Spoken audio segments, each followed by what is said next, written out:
you say that aging is a mistake. Well, you know, when I was researching this book, I found that we have some real misconceptions about the aging process. For example, almost everybody believes that aging is fatal. But you look at the data and you find nobody really dies of old age. They die of diseases that accompany old age, which are largely preventable. Everybody believes that aging is irreversible. Now, that's also a misconception, because if you remove toxins from your body, if you learn to get the stress out of your life through meditation, if you change your environment, and if you undergo certain procedures like increase antioxidants in your diet, you can actually reverse the biological markers of aging, like your hormone levels will reverse. There's a sex steroid called dehydroepiandrosterone sulfate. Lost me there. DHEA for short. And as people grow old, this sex steroid, it goes down, but you can actually reverse it through these procedures. You can change the blood pressure, you can improve your hearing, you can improve your eyesight. In short, all the things that we think go with the aging process are reversible. Most people think aging is normal, but what's normal?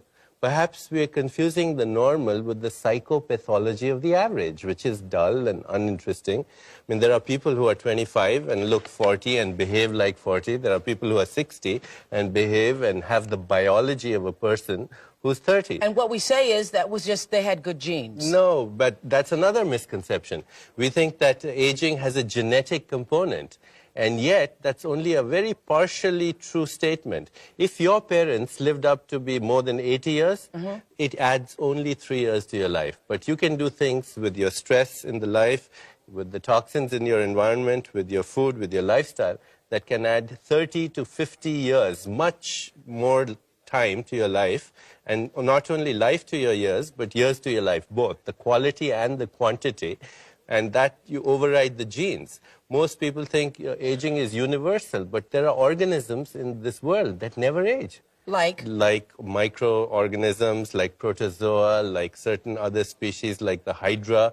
They keep up their metabolism in such a way that their catabolism... No, but they're not human beings. But listen, they're part of nature. What it means is that in nature there are mechanisms and we have a biological clock that can respond to mechanisms. We are the only species, as we said earlier, who's aware of this, so we can change it. Right, because we're the only species that knows we're aging when we're aging. That's right, and to know that, you have a feedback loop of information. You can use that to influence the whole process. Right, that's why people say you're only old as you think, because it's that whole 40 thing. Absolutely. I'm going to be 40 and people are already asking me, how are you going to feel? Right, exactly. And when, in fact, now science tells us that our biological potential is at least, and I don't even buy that, I think it's much more, but current prevailing scientific wisdom says our biological potential is 130 years, which means till you're 70, you don't even begin middle age. This is the best time of your youth. Yes!